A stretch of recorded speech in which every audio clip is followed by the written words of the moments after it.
MashaAllah, we're back again, brother. MashaAllah. So the second question was, again, it's in relation to the first question. Well, what advice would you render yourself and to others who's listening, knowing what you know now, younger self? What advice would you render younger self? I mean, in this time in regard to knowledge, whether it be worldly knowledge or the akhirah, the deen knowledge, religion knowledge. So yeah, Bismillah. So in terms of knowledge, you're always learning. You're always learning, and if you're not always learning, you should always be learning, right? Whether it's for your deen or your akhirah or your dunya and so forth, you need to kind of have that level of knowledge, right? Whether it's financial knowledge, as we mentioned in the previous video, it's all about kind of having, learning and so forth. In terms of deen knowledge, it's something that you need. In terms of your deen should always be priority in everything you do. Your life should be revolved around your deen, your 5 daily salahs and so forth. At least the minimum you should do is base your life around, your salahs and so forth.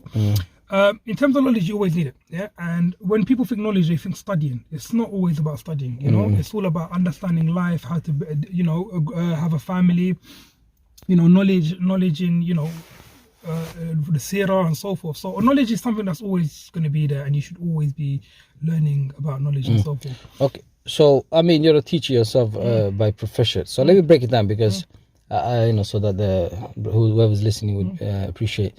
So we'll say you're not into learning or studying, which myself and I think some people out there are. How would you motivate yourself? That's the question. Okay, you know what, to be honest, not everyone, education is not for everyone. Even myself, right? Growing up, education was not for me. I was not really ever into studying and so forth myself. The only reason why I did it is because I was just going through the motions and going through the process, if that makes sense. And then eventually it kind of got me to, where I am now teaching and so forth. I ended up going through the whole traditional system and so forth.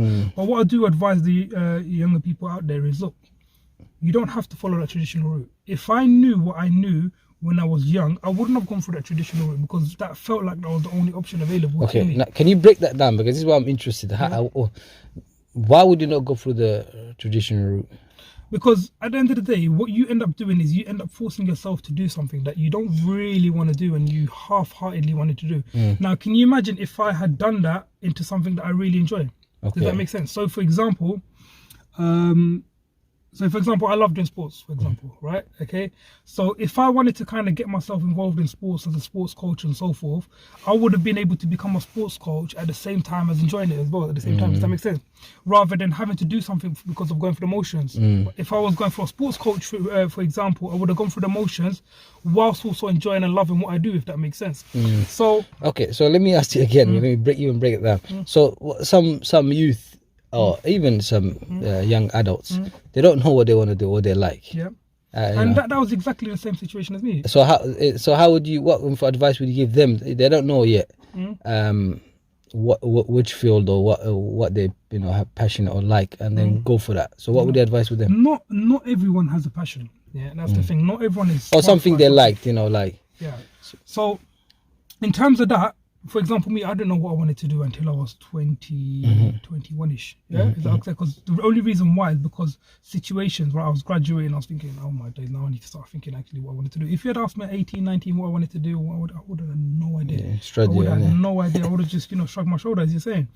But in terms of me, for example, the situation that I currently was in, it was just, it was just a case of what am I going to do now, and I thought of all my options and I sat down.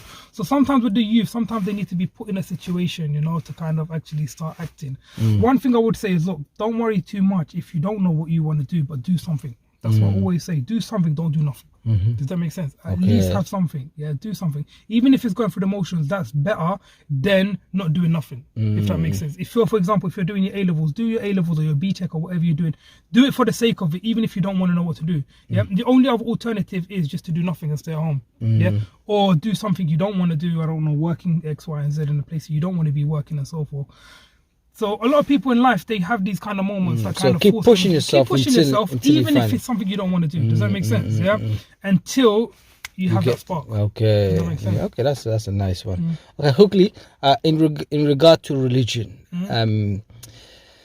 Yes, religion is part of our, but part of our everyday, as being Muslims or whatever other people's religion is. But what advice would you give? Because I felt that I kind of left it too late, and then because of the responsibilities, I couldn't really, I mean, it's never too late to study, but